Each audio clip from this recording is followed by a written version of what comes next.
it's really fun. So thank you for being here, audience. The conversation's just beginning. Thank you for watching. We want to hear from you. Tweet us or hit us up on Instagram at AMC Talking Dead, or go to Talking Dead's Facebook page. You can go to twdu.com/deadlive to vote on our polls and make your voice heard. But please say hello to my guests, Emily Kinney, Ian Anthony Dale, Paula Lazaro. Ian, thank you so much for being here. It's wonderful to see you. Thanks for having me, yeah. Wait, do I detect an American accent there? Yes, that's what you hear. Well, I always... Midwestern, actually. Because it's always the reverse, where it's like the British people come over and then they get all Southern, you know? So now your British accent is flawless. Oh, well, thanks. My dialect coach would be very happy to hear that. So would my parents, actually, who are probably my toughest critics and think it's garbage. But yeah, what was your audition process like?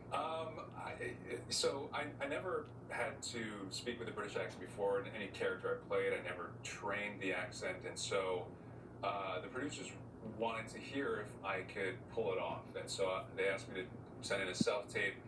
So it was like one of those situations where I only had about 24, 48 hours to get this tape back to them, and it wasn't enough time to call a dialect coach, so I called a buddy of mine, Charlie Rowe, who's a actor out of the UK, and asked him to record the lines in his normal British accent, and then I just sort of memorized the accent phonetically and recorded the tape and sent it in, and thank God it was passable enough. Oh my God, you're so lucky, because it could have been so like, go and take out your appendix, Governor. Like, you don't know what you would have gotten. Trust me, there are some critics online who have ripped into it since I did get the job, but I have worked with this awesome coach, Jessica Drake, on every episode ever since, trying to get it as close to Yumiko's as possible.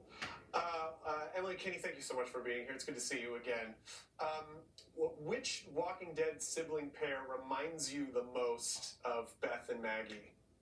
I was thinking about Mercer and Max kind of reminding me of Beth and Maggie, just because they don't always agree, but you know they have each other's back. And they seem like they've been together this whole apocalypse, like they've been with each other through the whole thing, so I felt like that sort of reminded me more of like Beth and Maggie, and just that they don't always have to agree, but they definitely have each other's, back. On the show, there's not always there's so much apocalypse happening. There's rarely time for love and romance. What were your thoughts on all that tonight?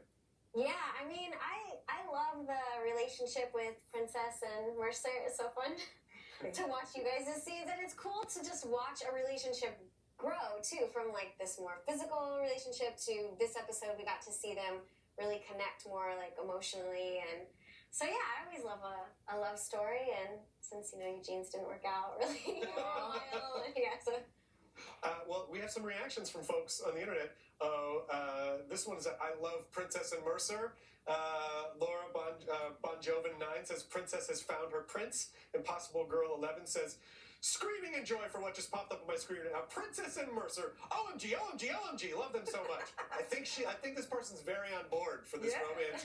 And Paul Lazaro fan says Paula and Michael know exactly how to capture the chemistry between Princess and Mercer. So, what was your reaction when you found out that Princess and Mercer were going to be a thing? Well, my first reaction is,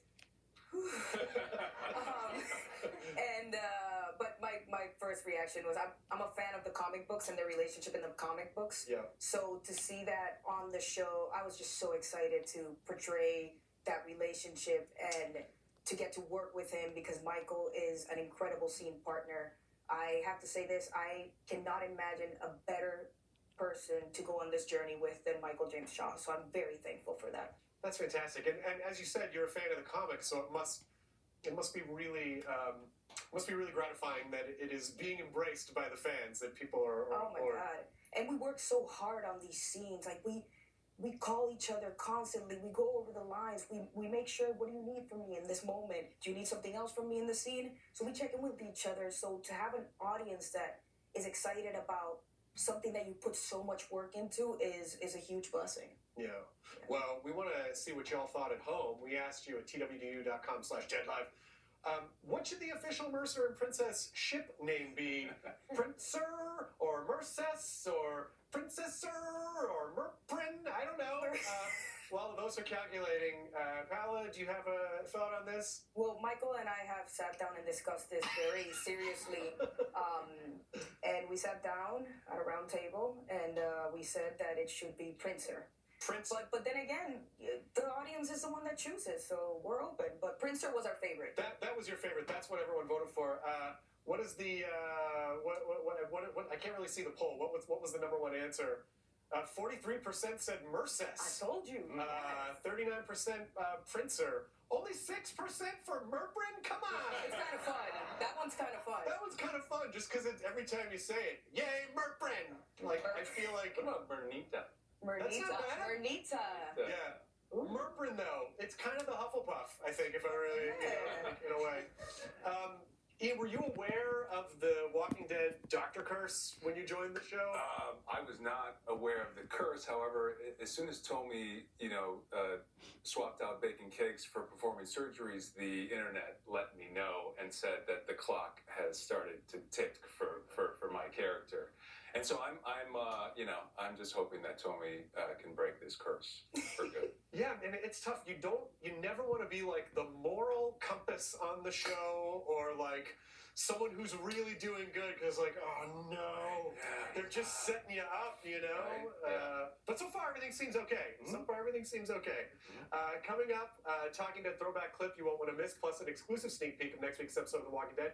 But first, before you get a petting zoo appendectomy, let's slow things down and say a final farewell to all those we've lost.